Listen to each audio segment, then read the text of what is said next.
कहा कि जयपुर दौरे ने जहां प्रदेश बीजेपी में जान फूकी, तो कांग्रेस की राष्ट्रीय रैली ने राजस्थान में कांग्रेस को चार्ज कर दिया।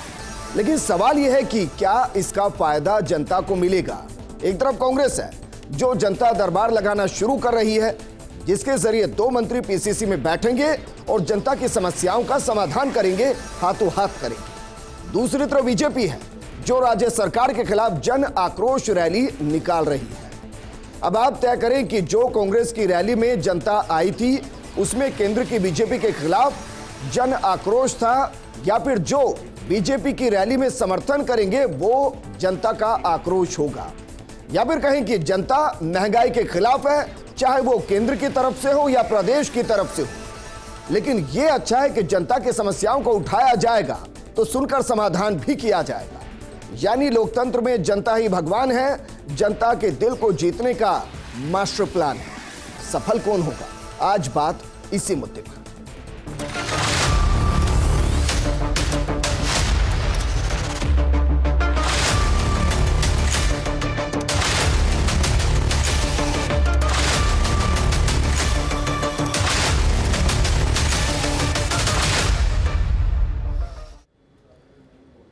चुनाव को 2 साल बचे हैं, माहौल बनना शुरू हो चुका है। सरकार के 3 साल पूरे हो रहे हैं तो बीजेपी 2023 के लिए सड़कों पर निकलना शुरू कर चुकी है। सवाल यह है कि क्या चुनावी बयार बहने लगी है और चुनावी माहौल बनने लगा है? इसके साथ सवाल यह भी है कि क्या आगामी 2 साल जनता के लिए बेहतरीन रहने वाले हैं? यह सवाल इसलिए क्योंकि बीजेपी जहां जन आक्रोश रैली के जरिए जनता से जुड़ने की कोशिश करेगी, तो दूसरी तरफ कांग्रेस जनता दरबार के जरिए जनता के दिल में उतरने की कोशिश करेगी। लेकिन इन सबसे क्या वाकई में परिवर्तन आएगा? इस मुद्दे पर बात करने के लिए बेहद खास पैनल हमारे साथ मौजूद है। हमारे साथ मौजूद है कांग्रेस प्रवक्ता आरसी चौधरी जी, हमारे साथ मौजूद हैं वाम दल के नेता भंवर सिंह जी, हमारे साथ बीजेपी विधायक और प्रवक्ता रामलाल शर्मा जी जुड़े हैं, हमारे 2 सहयोगी वरिष्ठ सहयोगी नरेश शर्मा और ऐश्वर्या प्रधान भी जुड़े हैं। आरसी चौधरी जी, क्या यह माने कि काउंटडाउन शुरू हो चुका है 2023 का? क्योंकि नारा इस बार यह है कि 2023 में रिपीट करना है और इसके लिए जनता दरबार जरूरी है, मंत्रियों का जनता के बीच में संपर्क होना लगातार जरूरी है, और यह जरूरी है कि जनता तक यह संदेश जाए कि सरकार उनके बीच है, उनकी सुनती है और कोई मंत्री खास नहीं है, सिर्फ जनता आम, मंत्री भी उनके जैसे आम है। विजेंद्र जी, मैं कहना चाहूंगा कि कांग्रेस पार्टी के जो नेता हैं, तमाम जो वरिष्ठ नेता हैं, वो सदैव इस बात को कहते रहे हैं कि जनता ही जनार्दन होती है। लोकतंत्र के अंदर जनता ही आपको जिम्मेदारी देती है, जनता ही आपको कुर्सी पर बैठाती है और वही आपको उतारती है। कांग्रेस पार्टी ही ऐसी पहली पार्टी है जिसका जो घोषणा पत्र था वो उसका वचन पत्र, संकल्प पत्र बना, सरकारी दस्तावेज बना। जब माननीय मुख्यमंत्री ने जब कुर्सी पे बैठे तो पहला काम ये किया कि ये हमारा वचन पत्र है, संकल्प है, ये उसको लेके हमने काम किया। निश्चित रूप से उसी समय पे हमने संगठन के तौर पे जन सुनवाई शुरू की, लेकिन वैश्विक महामारी का दौर, भीड़ से बचाव के लिए हमें कोविड के दौरान इसको स्थगित करना पड़ा। आज पुनः हम इसको प्रारंभ करने जा रहे हैं। लेकिन आपने एक बात बहुत अच्छी कही कि इस लोकतंत्र के अंदर जनता ही जनार्दन होती है। हर कोई अपनी पीठ थपथपा सकता है, लेकिन जनता की अदालत में जब जाते हैं, आप जानते हैं कि 2.5 साल का समय पार हो गया, उसके बाद में जब उत्तरार्ध का समय आ जाता है तो सरकार के प्रति विरोध का जो भाव है, वो स्वर है, वो उठ के आने लग जाता है। अभी जो 2 उपचुनाव हुए, उस उपचुनाव में ना सिर्फ जनता ने हमें स्नेह दिया, ना जनता ने हमें सिर्फ प्यार दिया, इतना बड़ा जनादेश दिया कि हमें और विनम्र होकर जनता के प्रति कितनी जवाबदेही से, हमारे मैनिफेस्टो से, घोषणा पत्र से आगे आके जनता के हर सुख दुख के अंदर 2.5 साल पूरे नहीं, वैसे मैं बता दूं 2 दिन बाद 3 साल पूरे हो जाएंगे। 17 तारीख को 3 साल पूरे हो रहे हैं। सवाल मेरा आपसे यह भी है कि क्या इन मुद्दों की कोई काट हो सकती है कि आसपास के पड़ोसी राज्य के मुकाबले राजस्थान में पेट्रोल डीजल महंगा है? क्या इसकी कोई काट हो सकती है कि बिजली महंगी है? ये जनता से जुड़े मुद्दे हैं सर, इनका जवाब कैसे देंगे? जनता से जुड़े हुए निश्चित रूप से मुद्दे हैं। भारतीय जनता पार्टी की ट्रोल आर्मी इस बात को जरूर आगे से आगे विस्तार करती है कि राजस्थान के अंदर सबसे ज्यादा वेट है। मैं बताना चाहूंगा कि मध्य प्रदेश पड़ोसी भाजपा शासित राज्य है जहां पे देश के अंदर सबसे ज्यादा वेट है, लेकिन वहां पे जो वेट है वो प्लस ₹2.5 एक्साइज ड्यूटी के तौर पे है। वेट को अगर सीधी तौर पे बताएंगे तो नहीं होगा, लेकिन राजस्व कलेक्शन है वो राजस्थान से ज्यादा है। आप और कहेंगे तो निश्चित रूप से हम तमाम मुद्दों पे चर्चा करेंगे। आप ही के चैनल पे आप ही के द्वारा एक डिबेट की गई थी, एक्ट ऑफ गॉड, जो एक संवैधानिक कॉन्स्टिट्यूशन केंद्र की सरकार का जो दायित्व था, 1 जुलाई 2016 को बिना राज्यों की स्वीकृति के सिर्फ 10 राज्यों के आधार पे इस देश के अंदर जो जीएसटी लागू की, छोटे व्यापारों को तबाह किया, अर्थव्यवस्था को बेपटरी किया। पंजाब में भी हुआ होगा ना सर, पंजाब में भी तो पेट्रोल डीजल सस्ता हुआ है ना, आपकी ही सरकार है। हाँ, निश्चित रूप से हमारी सरकार है, ऐसा तो है नहीं राजस्थान में आज पहली बार हुआ है। राजस्थान में अगर आप 15 साल में 20 साल में आप लगातार राजस्थान से जुड़े रहे हैं, अलग अलग चैनल्स पे आप एंकर के तौर पे काम किया है, आप बताइए कि इसी सरकार के समय हुआ है या फिर नहीं हुआ है। हर राज्य का अपना रेवोल्यूशन होता है। राजस्थान का पहले भी पंजाब और हरियाणा से जो वेट था वो ज्यादा था, लेकिन मैं फिर भी कह रहा हूं। रामलाल शर्मा जी हमारे साथ है। रामलाल शर्मा जी, जन आक्रोश रैली निकाल रही हैं, यह आक्रोश किसके खिलाफ है सर, और किसका समर्थन चाहिए? देखिए विजेंद्र जी, भारतीय जनता पार्टी राजस्थान के अंदर एक प्रतिपक्ष की भूमिका के अंदर है, और प्रतिपक्ष की भूमिका बखूबी निभाने का काम भारतीय जनता पार्टी के कार्यकर्ता और भारतीय जनता पार्टी के नेता कर रहे हैं, नंबर 1।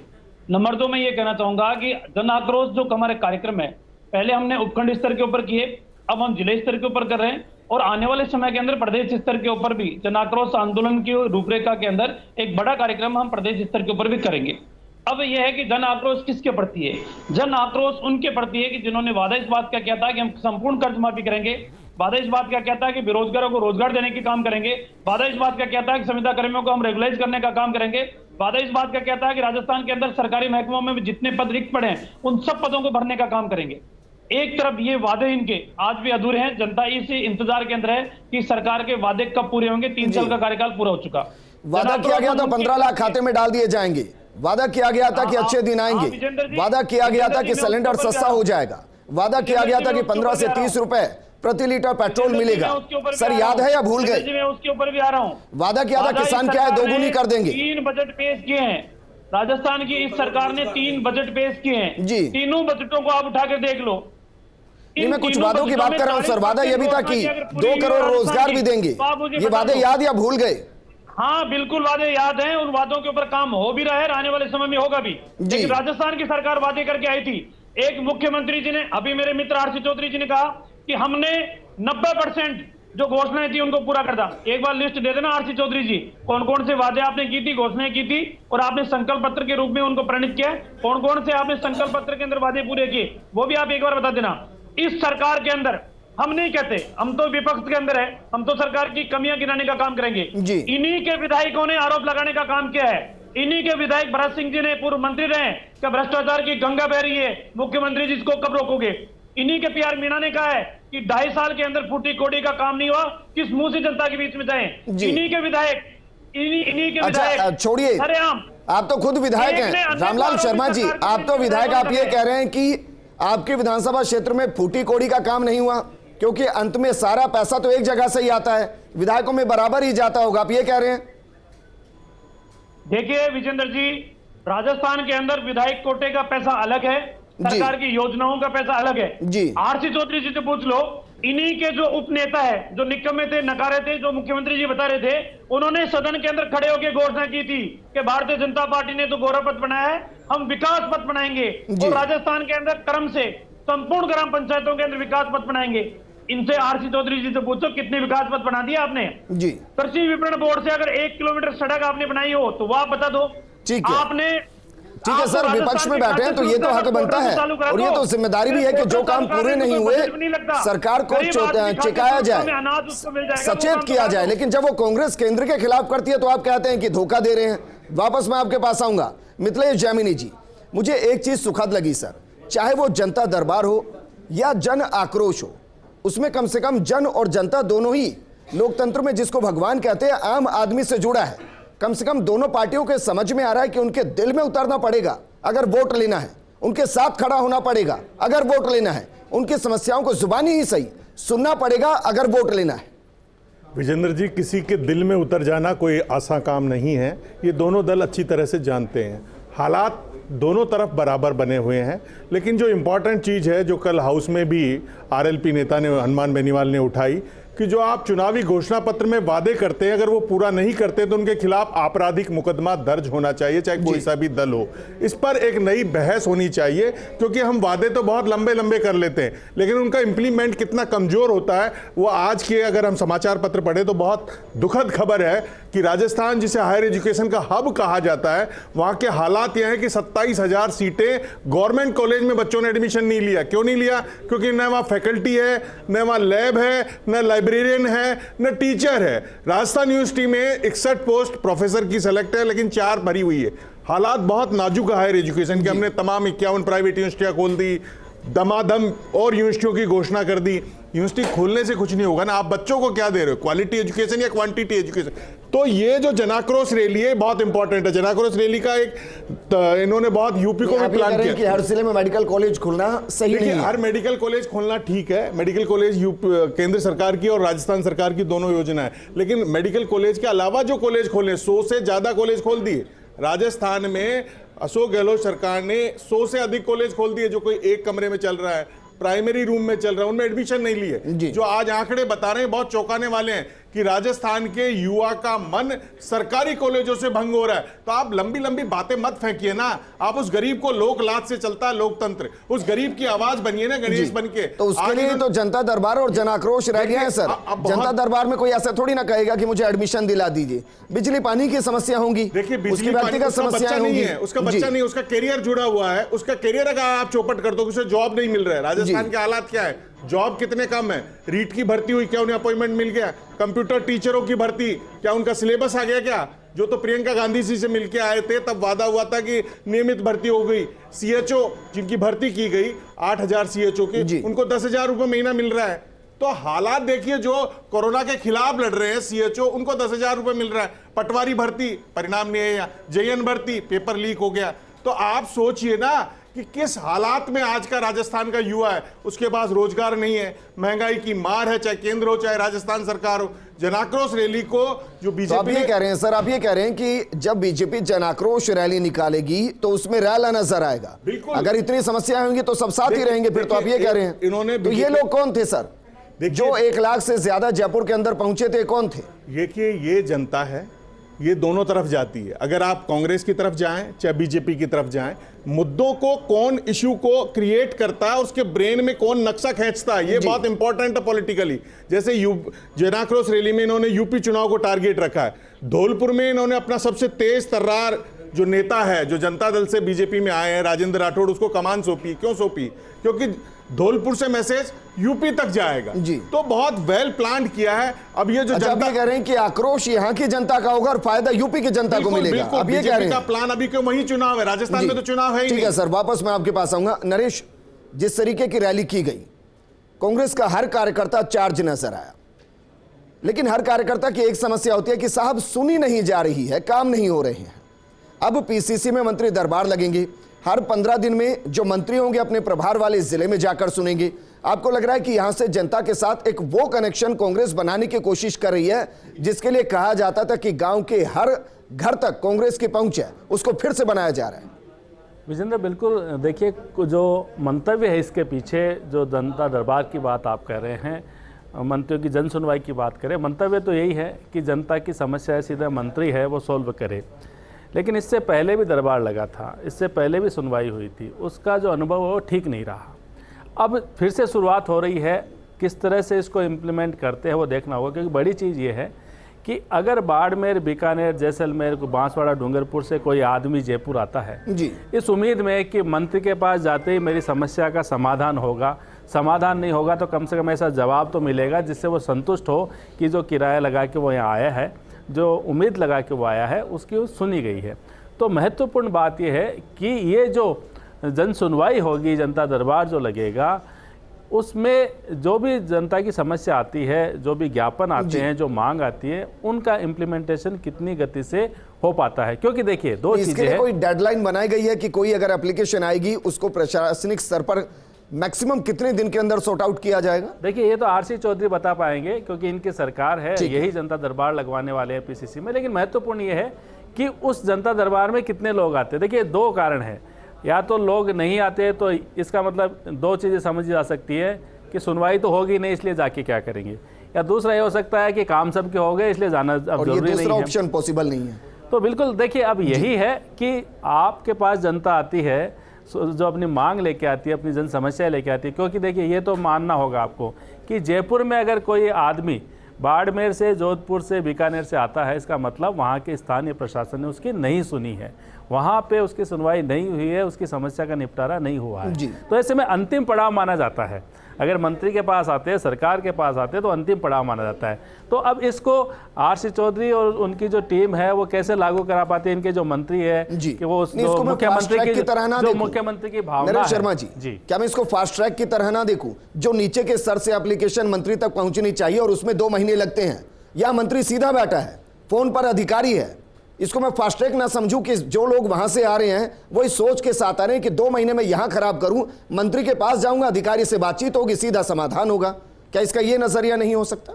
देखिए विजेंद्र, मुख्यमंत्री का एक बयान था जो मैंने एक बार पहले सुना था। उनका एक कहना था कि लोगों को यहाँ आने की जरूरत ही ना पड़े जी, कि उनके काम जो वहाँ के हैं वो वहीं हो जाने चाहिए। तो ऐसा नहीं है कि हालांकि मान सकते हैं आप अपने हिसाब से, या जो जन सुनवाई की कई लोग ऐसे भी है कि बीच में ना जाए, सीधे मंत्री के पास पहुंच जाए। लेकिन जब हम जन सुनवाई देखते हैं, जो मैंने कवर किया है, कल से भी हम देखेंगे, ऐसे पीड़ित आते हैं, ऐसे वंचित आते हैं, ऐसे शोषित आते हैं, जो सिस्टम से कहीं न कहीं परेशान रहे होते हैं। तो वो यही सोच के आते हैं कम से कम। ये भी सवाल करेंगे कि जहां सिस्टम के खिलाफ इस तरीके की शिकायतें मिलेंगी, उनको कैसे कसेंगे, उनके खिलाफ क्या एक्शन लेंगे? लेकिन ऐश्वर्या प्रधान, 3 साल हो गए हैं, 3 साल में कई मर्तबा बीजेपी के अंदर यह देखा गया कि ये गुट है, वो गुट है, यहां रैली, यहां अलग से खाने की व्यवस्था, अलग अलग नामों से। और बीते 15-20 दिन पहले तक भी पोस्टर दिखाई दे रहे थे, नारे अलग अलग लग रहे थे। आपको लग रहा है इस जन आक्रोश रैली और जो booster dose Amit Shah BJP को देकर गए हैं, उसके बाद जनता के साथ सीधे जुड़ेंगे एकजुट होकर? सबसे पहला तो यही होना चाहिए कि एकजुट हो जाएं, जनता के आक्रोश को देख लेंगे। देखिए, जन आक्रोश रैली नाम दिया गया है, जनता को एक साथ लेंगे, राज्य सरकार के खिलाफ आंदोलन करेंगे, स्वाभाविक सी चीज है। तो दूसरी तरफ कांग्रेस जो है वो आंदोलन करती है महंगाई को लेकर। आम आदमी है वो बड़ा चक्कर घिन्नी होते हुए देख रहा है कि आखिरकार माजरा क्या है भाई, कि केंद्र सरकार जो है उसके खिलाफ बीजेपी जो है वो राज्य सरकार के खिलाफ, और केंद्र के खिलाफ कांग्रेस। केंद्र में जो है वो बीजेपी है और राज्य में है वो कांग्रेस। आम आदमी जब सुनता है, दोनों नेताओं की दलील सुनता है। यहाँ रामलाल शर्मा जी भी बैठे हैं और यहाँ पर आरसी चौधरी भी बैठे हैं। रामलाल शर्मा जी जो हैं वो अपनी दलील देंगे, आरसी चौधरी अपनी दलील देंगे। लेकिन ऐसे में तय जनता को करना है। एक बात थोड़ी देर पहले मिथिलेश जैमिनी जी ने कही। मिथिलेश जैमिनी जी बोलते हैं कि रोजगारों को लेकर कुछ नहीं किया, लेकिन कमोबेश यही स्थितियां लंबे अरसे से सभी सरकारों में चलती है, नई बात नहीं है ये भी सरकारों में। लेकिन बड़ी बात यह है कि मंत्री दरबार में कोई व्यक्ति आए तो उसे आने की आवश्यकता क्यों पड़ी? वसुंधरा राजे सरकार में भी मंत्री दरबार लगता था, इस सरकार में भी मंत्री दरबार लगेगा, लेकिन उसे आने की आवश्यकता क्यों पड़ी? क्या कलेक्टर सुनवाई नहीं करता? क्या एसडीएम उसकी नहीं मानता? तो फिर पोर्टल क्यों बनाया है? आईटी का जो पोर्टल बनाया है उसमें शिकायत भी तो की जाती है, उसमें शिकायत नहीं हुई। तो दूसरी तरफ जो आप सवाल कर रहे थे, भारतीय जनता पार्टी अलग अलग गुटों में है। अमित शाह बूस्टर डोज देके गए और उसके बाद अब जेपी नड्डा को भी आना है। ज्यादा दिन नहीं है, थोड़े दिन बाद जेपी नड्डा भी आएंगे। लेकिन बीजेपी का कार्यकर्ता भी किंग कर्तव्य विमूढ़ सा हो रहा है। उसे समझ में नहीं आ रहा कि आखिरकार 2023 में होगा क्या। एक लाइन तो उसे एक लाइन समझ में आ गई, नरेंद्र मोदी और कमल का फूल, ये बात समझ में आई है। लेकिन अभी भी उसे समझ नहीं आ रहा है, क्योंकि अंदर खाने जो चीजें हैं वो बीजेपी का कार्यकर्ता भले ही ज्यादा नहीं जानता हो, लेकिन रामलाल जी और इनकी फहरिस्त के लीडर्स हैं वो अच्छी तरीके से जानते हैं कि बीजेपी में ओवरऑल क्या चल रहा है। तो ऐसे में जनाक्रोश रैली के जरिए राज्य सरकार के खिलाफ हल्ला बोलेंगे, जो रेगुलर चल रही है, पिछले दिनों से चल रही थी और 20 दिसंबर तक चलेगी। और उसके बाद एक बड़ा आंदोलन भी किया जाएगा, काउंटर दिया जाएगा। सोनिया गांधी, राहुल गांधी, प्रियंका गांधी एक जो बड़ी सभा हुई थी, इसके खिलाफ काउंटर भी दिया जाएगा, जिसमें 2 लाख कार्यकर्ताओं को जुटाने का दावा बीजेपी कर रही है भविष्य में। लेकिन आखिरकार विजेंद्र, उसी बात पर मैं आ रहा हूं, आम आदमी आज भी चक्कर घिन्नी है, उसे समझ में नहीं आ रहा कि आखिरकार महंगाई जो है, दोनों ही हितैषी और दोनों ही खिलाफ हैं। ये कमाल की तस्वीर है। लेकिन भंवर जी, मैं तो यही मानकर चल रहा हूं कि समाज सेवक के तौर पर बैठे हैं, क्योंकि वामदल कितना परफॉर्म करेगा मैं कह नहीं पा रहा हूं। तो आप ही बता दीजिए कि दोनों पार्टियां तो जनता के हित में काम कर रही हैं, एक दूसरे के खिलाफ मोर्चा खोल रही हैं, दोनों ही अपनी अपनी विपक्ष की भूमिका अपने अपने अंदाज में निभा रही हैं। आप भी निभा लीजिए। दोनों पार्टियां अगर काम करती ना तो ये स्थिति होती नहीं, जमानत जब्त नहीं होती। पहली बात तो राजस्थान के अंदर जिसकी केंद्र में सरकार हो उसकी जमानतें जब्त हो रही है, तो ये बड़ी बात है। इसी तरह आपने उत्तराखंड में देखा, सारी की सारी सत्ता में होते हुए बीजेपी पूरी की पूरी सीटें हारती है, जहां प्रधानमंत्री मोदी का चमत्कार कोई काम नहीं आ रहा है। इसी तरह अब यूपी की भी जो स्थितियां आ रही है सामने, आप देख रहे हैं कि लोग छोड़ के भाग रहे हैं बीजेपी को, ये स्थिति बनी हुई है। आज ये जो एक दूसरे पे आरोप लगा रहे हैं, काम करने की जरूरत है। पेट्रोल को किसने महंगा किया, डीजल को किसने महंगा किया, गैस सिलेंडर किसने महंगा किया। आम जनता को ज्यादा कुछ नहीं चाहिए, उसको उसका चूल्हा जलते रहना चाहिए, उसको रोजगार चाहिए कि उसे 2 वक्त की रोटी मिल जाए, उसे कोई महल नहीं चाहिए, उसे प्रधानमंत्री या मुख्यमंत्री का पद नहीं चाहिए, उसे अपने घर चलाने के लिए इतनी इनकम हो जाए कि वो अपना घर चला सके, वो जो है इस महंगाई से मुकाबला कर सके। आज डाटा ये आ रहे हैं कि 30% महंगाई पिछले साल भर में बढ़ गई है और आम आदमी की इनकम 13 से 15% घट गई है। तो आप सोच सकते हैं कि 50% का उसके घर में चूल्हा जलने में नुकसान हुआ है। कौन भर रहा है इसको? ना कांग्रेस भर रही है ना बीजेपी भर रही है, दोनों एक दूसरे के ऊपर आरोप प्रत्यारोप कर रही है। काम वो कर रही है जिससे जनता मरे। आज प्रधानमंत्री भी वही काम कर रहे हैं। कितनी सुंदर तस्वीर है भंवर जी, कितनी सुंदर तस्वीर है। जो सत्ता में बैठी है वो कह रही है कि हम जनता दरबार लगा रहे हैं ये समस्याएं लेकर, और जो विपक्ष में बैठी है वो कह रही है कि हम आपके घर आ रहे हैं आपकी समस्याओं को सुनने के लिए। और क्या चाहिए? ये सब नोटंकियां जो चल रही है, जनता इसको अच्छी तरह समझती है। वोट चाहिए इनको जनता का भला नहीं चाहिए, इनको वोट चाहिए, इनको पद चाहिए, इनको सत्ता चाहिए। ये सत्ता के भूखे लोग हैं, जनता को कैसे बेवकूफ बना रहे हैं आप समझ सकते हैं। अभी धार्मिक यात्रा थी, उसका विरोध हुआ इन्हीं की पार्टी में, वो उनकी पूर्व मुख्यमंत्री, कौन लोग थे उसके साथ में? धार्मिक यात्रा में थे नहीं, जन आक्रोश रैली में कोई लोग नहीं है। आपको दिखाई दे रहे हैं जन आक्रोश में? मैंने इसलिए सवाल किया कि जितने पुरजोर तरीके से आप कहते हैं, जितने पुरजोर तरीके से भंवर जी आप कहते हैं और जनता की बातों को रखते हैं, ये जनता तक पहुंचती क्यों नहीं है? जनता समझ रही है। मैं आपको बता दूं, अब जनता बेवकूफ बनने वाली नहीं है। अगर भारतीय जनता पार्टी ने काम किया होता तो रामलाल जी काम गिनाते भी यहाँ पर, वो काम नहीं गिनाएंगे। वो बोलेंगे राकेश ने ये कह दिया, वो महेश ने ये कह दिया, उसने कह दिया। अरे आप क्या कर रहे हो विपक्ष की भूमिका में? आपने तो कुछ किया ही नहीं। जनाक्रोश रैली निकाल रहे हैं। जनाक्रोश कौन है उनके साथ? अभी तक फ्लॉप शो है उनका, अभी तक कोई जनता उनके साथ नहीं है। आपको समझने की जरूरत है, कहां पर है लोग उनके साथ में? जनता आपके साथ तो है क्या? प्रधानमंत्री की जनता आपके साथ है क्या? मैं आपको जनता आपके साथ है क्या? में था, अरे जनता आपके साथ है क्या? वहां कुर्सियां मंदोर के अंदर खाता नहीं बोला, टीवी डिबेट के ऊपर आके बहस करते बकवास करते हो। कहीं इनके पास और कोई एजेंडा है नहीं, एक तरफ देश बेच रहे हैं, एक तरफ जाके कितने अच्छे वक्ता हैं आप, एयरपोर्ट का उद्घाटन, कितने अच्छे वक्ता हैं आप वाम दल को आगे बढ़ाइए।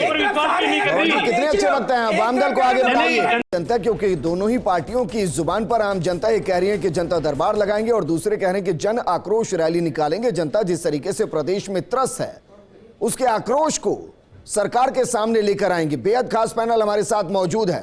आरसी चौधरी जी, कुछ सवाल उठे जनता दरबार को लेकर, कुछ सवाल उठे व्यवस्थाओं को लेकर कि अगर उसकी तहसील में सुनवाई हो जाए तो मंत्री के सामने फरियाद लगाने के लिए आना ना पड़े। व्यवस्था ऐसी कीजिए ना कि उसके नजदीक उसको राहत मिले, उसको आकर पीसीसी में धोख ना लगानी पड़े। विजेंद्र जी, निश्चित रूप से जो अपनी डिबेट है वो सार्थक वे में जा रहे हैं। मैंने किसी भी पैनलिस्ट के बीच में व्यवधान नहीं डाला और उम्मीद करता हूं वो भी नहीं बोलेंगे। मैं रामलाल शर्मा जी का हो चाहे पंडित मुकेश जेमिनी जी का हो, चाहे आपके तमाम प्रश्नों का जवाब देना चाहता हूं, क्योंकि हमारी सरकार जवाबदेह सरकार है। बचना नहीं चाहते, जवाब देना चाहते। तमाम जो प्रश्न उठाए, सबसे पहले मैं भारतीय जनता पार्टी के नेता का देता हूं। भारतीय जनता पार्टी के नेता कह रहे हैं कि हम विपक्ष की पार्टी और विपक्षी भूमिका का निर्वहन कर रहे हैं। अगर ये विपक्ष के तौर पे होते तो जनता इन्हें चौथे और तीसरे नंबर पे नहीं भेजती, जामनी जब्त नहीं होती। ये विपक्ष के तौर पे राजस्थान की जनता ने इन्हें नकार दिया है और इन्होंने ये कहा जनता का आक्रोश कर रहे हैं, आक्रोश अपने नेताओं का कर रहे हैं। आपको नंबर 1 मुख्यमंत्री देश के बताने वाले फोटो लगनी चाहिए। आपने जिन राजेंद्र राठौर का जिक्र किया उसी धौलपुर के अंदर वसुंधरा के पौधे को लेकर कार्यकर्ताओं के खिलाफ 2018 के अंदर हमारी सरकार चली। आज भारतीय जनता पार्टी के कार्यकर्ता अपने आप में चुनाव भी है, अपने आप में सत्ता का दोनों कार्यकर्ता जनता से दूर हो चुका है। एक चीज। दूसरा, मिथिलेश जेमिनी जी ने बहुत से प्रश्न उठाए। मैं मिथिलेश जेमिनी जी के सामने एक बात करना चाहता हूं। ये एक पैनलिस्ट के तौर पे बैठे हैं, राजनीतिक विशेषज्ञ के तौर पे बैठे हैं, राजस्थान की सरकार पे प्रश्न उठाए, मुझे साधुवाद देता हूं। मैं इनसे पूछना चाहता हूं कि जो सार्वजनिक उपक्रम, जो सरकारी संस्थान यूपीए की सरकार ने, पूर्ववर्ती सरकारों ने जो बनाए, आज उनको बेच कौन रहा है? उनके अंदर चाहे एयरपोर्ट हो, चाहे पोर्ट हो, चाहे रेलवेज हो, उन पे जो सरकारी नौकरियां मिलती उनको आज खत्म कौन कर रहा है? आज इस देश के अंदर 61 लाख पद रिक्त हैं, उनकी सूचना कौन कर रहा है? इन्होंने कहा हायर एजुकेशन, मैं कहना चाहूंगा IIT हो, चाहे MBA हो, चाहे एम्स हो, इनके अंदर जो एनटीए के द्वारा पद भरने हो, चाहे यूनिवर्सिटीज हो, उनके अंदर जो हमारे संस्थान आज विश्व में किस स्टैंडर्ड पे खड़े हैं, आज हमारे देश को किस प्रकार से किन मुद्दों से दूर और बांट के छोड़ दिया है। इसलिए मैं इनसे पूछना चाहूंगा, इन्होंने कहा सीधा बता दीजिए, आरसी चौधरी जी सीधा बता दीजिए, उन्होंने आरोप लगाया, क्या गलत है वो? नहीं, निश्चित रूप से गलत है, निश्चित रूप से गलत इसलिए है कि कोई संस्थान को जब हम जारी करेंगे तभी तो उसके अंदर निकालेंगे ना। जब संस्थान बनाएंगे तभी तो उसके अंदर पद का सर्जन होगा। हमने संस्थान की घोषणा की, पद का सर्जन कर रहे हैं और निश्चित रूप से समय लगता है। आप ये बताइए, स्कूल के अंदर कॉलेज चल रहे हैं, ये सच्चाई है आरसी चौधरी जी? ये तो मान लीजिए कि एक क्लास के अंदर वो कॉलेज चल रहे हैं, ये सच्चाई है? राजनीतिक जुमला है, ये राजनीतिक जुमला है, ये राजनीतिक जुमला है। अगर आपको एजुकेशन को बढ़ाना है तो आप ये बता दीजिए, पहले गाड़ी आपने बजट का प्रावधान किया नहीं, वैकेंसी इन्हें राजनीतिक प्रतिबद्धता से बाहर आके जनता का काम कर लो। रामलाल शर्मा जी का विश्लेषण ये बता रहा है कि उनके पास में मुद्दे नहीं है, जवाब देने का जवाब है। आरसी चौधरी जी देखिए, कोई नहीं टोक रहा, अब मूल मुद्दे पर आइए। आरसी चौधरी जी मूल मुद्दे पर आइए सर, जनता दरबार की जरूरत क्यों है? जनता दरबार की जरूरत इसलिए है, minimum government maximum governance slogan नहीं, काम है। अगर कोई आदमी बाड़मेर से चल के जयपुर पहुंचता है, अगर उसके पीछे कोई जुनैन कारण है तो उस अधिकारी की जवाबदेही तय की जाएगी और मंत्री वहीं पे बैठ के तय करेंगे। इसलिए हम ना सिर्फ स्लोगन देते हैं भारतीय जनता पार्टी की तरह, उसको पूरा करते हैं। मैं कंफ्यूज हूं, आप ये कह रहे हैं कि जब एक समस्या का समाधान मंत्री करेंगे तो उस समस्या के समाधान के साथ कई अधिकारियों को नाप भी देंगे। हाँ, निश्चित रूप से नापेंगे, निश्चित रूप से मतलब यही निकालूं मैं, नापेंगे। अगर कोई आदमी अगर वहां से जो उसका जिनाइन काम है अगर नहीं होता है और उसे यहाँ पे आना पड़ता है तो इसलिए सरकार की गवर्नेंस क्या होगी? इसीलिए चलिए आप मुख्य प्रवक्ता हैं, इसलिए मैं मान रहा हूं कि इस जनता दरबार में कई अधिकारियों को नोटिस जाएंगे। हाँ, निश्चित रूप से जाएंगे, मानकर चल रहा हूं, ठीक है। रामलाल शर्मा जी, सर जन आक्रोश रैली निकाल रहे हैं, अच्छी बात है, लेकिन यह बात भी सही है सर, तीसरे और चौथे पायदान पर आए, जनता तो साथ नहीं है, तो विपक्ष की भूमिका आप ढंग से निभा रहे हैं, यह कैसे माना जाए? देखिए विजेंद्र जी, सबसे पहले मैं उसके ऊपर आता हूं, वेट के ऊपर। वेट 2018 के अंदर भारतीय जनता पार्टी की सरकार गई, उस समय 18% और 26% था जी। आज सर मैं कह रहा हूं आप पूरे तरीके से सही, मुझे तो ये बताइए कि जनता का समर्थन क्यों नहीं मिल रहा? और 36% काम की किसने किया? एक बात। दूसरी, अभी मेरे मित्र वामदल वालों ने कह रहे थे कि आप उपलब्धि गिनाओ, हम उपलब्धि गिना रहे हैं। शर्मा जी जवाब सुन लीजिए, रामलाल शर्मा जी सांस रखिए, सांस रखिए, बोलने का अगर है तो प्रश्न सुनिए, अगर आप जवाब दे सकते हैं तो प्रश्न सुनिए, आप जवाब नहीं दे सकते। आरसी चौधरी जी मेरे पास वक्त की कमी है सर, आप भी मत टोकिए, अगर वो नहीं टोक रहे तो रुक जाइए। हाँ ठीक है, ठीक है। रामलाल शर्मा जी बेसिक सवाल है सर, अगर जनता आपके साथ और महंगाई, प्रदेश की महंगाई से त्रस्त, तो फिर बीजेपी को वोट क्यों नहीं मिले? क्यों तीसरी चौथी पोजीशन पे गई? हर चुनाव की परिस्थिति विजेंद्र जी अलग होती है।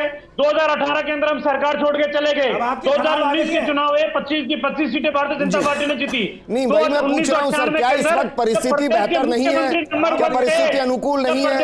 क्या जनता ये नहीं मान रही कि विपक्ष के तौर पर बीजेपी बेहतर काम कर रही है? आप ये कह रहे हैं 2013 के अंदर नंबर 1 मुख्यमंत्री थे, तो 21 सीटों के ऊपर कैसे आके कांग्रेस चलट गई? इस बात का जवाब है क्या आरसी चौधरी के पास? वो तो नंबर 1 मुख्यमंत्री थे ना पूरे देश के अंदर, 21 सीटों के ऊपर कैसे चलट गए? जी, क्या जनता का समर्थन है? मैं कह रहा हूं वोट के लिए तो कर रहे हैं ना सर, जो कर रहे हैं के माध्यम से पूरे प्रदेश में फैल रहे भ्रष्टाचार के ऊपर अंकुश लगाने के लिए, खान के अंदर हुए घोटालों के लिए, बजरी के घोटालों के अंदर सरकार तक मंत्रियां पहुंच रही है, सरेआम अधिकारी पिट रहे हैं। आरसी चौधरी जी बताते हैं, ठीक है, चुप होइए ना, बताता हूँ, सब चीजें बताता हूँ, सुनने का साहस रखिए, बताता हूँ ना आपको, आप सुनने का साहस रखेंगे तो बिल्कुल बताऊंगा, मैं आपकी तरह बीच में नहीं बोलूंगा। जी आप बोल रहे हैं, ठीक है, रुक जाइए, ठीक है रामलाल जी, वापस मैं आपके पास आऊंगा, समाधान करोगे, वापस मैं आपके पास आऊंगा। नरेश शर्मा, क्योंकि हमने अमूमन ये देखा है, कई सरकारों के बीच में देखा है कि मंत्री दरबार लगते हैं, शुरू में बड़ा जोर से शोर के साथ उनको प्रदर्शित किया जाता है, दिखाया जाता है कि देखिए कितने लोग आ रहे हैं, और धीरे धीरे वो रवायत बन जाती है, जनता भी शायद नहीं आती है और मंत्री भी पूरे वक्त नहीं बैठते हैं, ये देखा गया है। आपको लग रहा है कि अगर ऐसा किया जा रहा है और एक बार मान लें जनता के हित में किया जा रहा है, तो इसको बहुत गंभीरता से लेने की जरूरत है?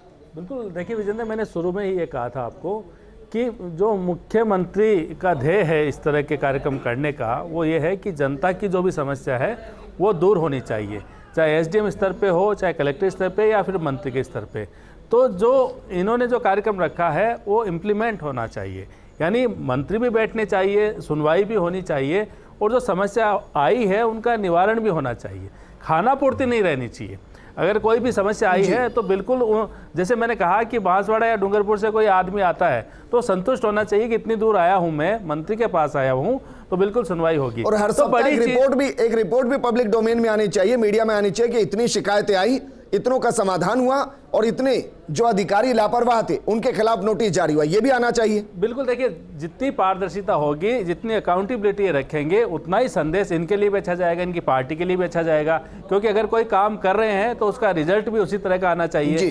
तो मंत्री दरबार लगाना, चाहे भारतीय जनता पार्टी के समय की बात हो या कांग्रेस के समय की बात हो, वो लगाना गलत नहीं है। वो एक अच्छा कदम होता है कि सरकार ये दिखाने की कोशिश करती है कि हमारे जो मंत्री है वो जनता के बीच में है, जब चाहे उनसे बात कर सकते हैं। मेरा जो मानना है, जो मेरा अनुभव रहा अब तक दरबारों में, कि जिस मंशा से लगाए गए हैं उस मंशा के अनुकूल पूर्ण रूप से काम नहीं होता।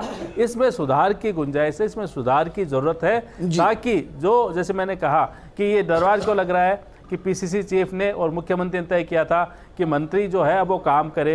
मुख्यमंत्री ने कहा था मंत्री अपने जो घर के दरवाजे वो खुले रखे, क्योंकि कहीं न कोई फीडबैक ऐसा आया होगा। जनता दरबार ना कहें, जनता चौपाल ही कह ले। कोई राजा महाराजा तो है नहीं जो दरबार लगेगा। देखिए शब्दों में तो हम नहीं जाते, शब्दों में नहीं जाते, सीधा सा यह है कि जनता की सुनवाई करे। और ये जो फैसला हुआ है, थोड़े से वक्त की कमी है। ऐश्वर्या, क्या वाकई में आपको लग रहा है कि जन आक्रोश रैली बीजेपी को एक बार फिर से मजबूत कर सकती है?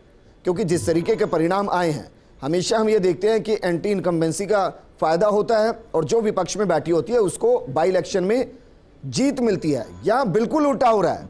यहाँ एंटी इनकम्बेंसी अगर है तो वो विपक्ष के काम नहीं आ रही है, बीजेपी के काम नहीं रही, उसको कैश ऑन कैसे करेंगे?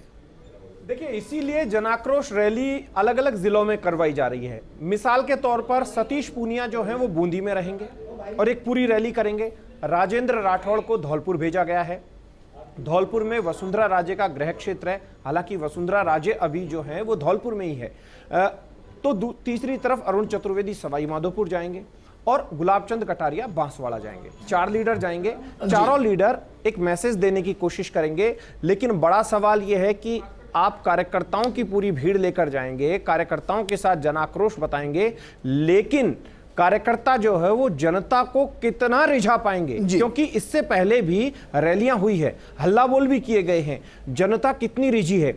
लेकिन फिर मैं वापस उसी सवाल पर आऊंगा, उसी बात पर आऊंगा कि यहां पर बीजेपी पुरजोर कोशिश करेगी तो दूसरी तरफ जनता दरबार यहां लगाया जा रहा है, लेकिन जनता जो है वो बरसों से वही चीज देख रही है या फिर कुछ बदला है? क्योंकि जब कांग्रेस विपक्ष में होती है तो कांग्रेस भी इसी तरीके के हल्ला बोल करती है। लेकिन बड़ा सवाल यह है कि अधिकारियों की कोई तय हो, सिस्टम तय हो कि वो इतने से इतने बजे तक लोगों की सुनेंगे, या जो नहीं सुन रहा है वो कैमरे की नजर में होगा। रैलियों के जरिए, इन दरबारों के जरिए जनता के हाथ में आ क्या रहा है?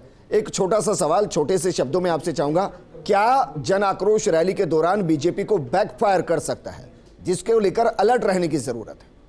देखिए, जनाक्रोश रैली ये तय मानकर चलिए कि ये जनाक्रोश रैली ये शुरुआत है।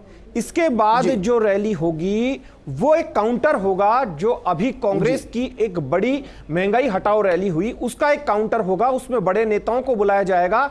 उसमें कितनी भीड़ आती है कार्यकर्ताओं की, भारतीय जनता पार्टियों के, क्योंकि पन्ना प्रमुख सम्मेलन होने, मंडल अध्यक्ष सम्मेलन होना है। सर, अब हमारे पास वक्त की कमी है। शुक्रिया सभी मेहमान हमारे साथ जुड़े। मकसद सिर्फ इतना था कि चाहे वो जन आक्रोश रैली हो या जनता दरबार हो, जनता को क्या मिल रहा है ये जनता को तय करना है। और जनता को यह भी तय करना है कि रैली और दरबार के जरिए उन तक क्या वाकई में उनकी समस्याओं का समाधान हो रहा है।